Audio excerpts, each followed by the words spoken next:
संत तुकाराम यांच्या अभंगांमध्ये इतकी ताकद कुठून आली असावी? संत तुकाराम महाराजांच्या अभंगांमध्ये ताकद यायचं कारण 2-3 गोष्टी आहेत. एक तर अतिशय सुंदर आहेत अभंग रचना.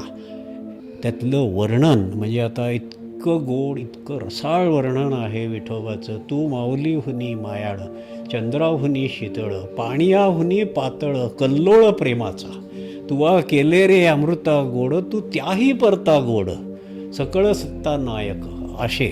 नंतर एक अभंग आहे तो जीवाचे जीवन, अमृताची तनू, ब्रह्मांड भूषणू नारायण, सुखाचा सांगात, अंतकासी अंत, निजाचा निवांत नारायण, गोडा तेही गोड, हर्षातेही कोड, प्रीतीचाही लाड नारायण.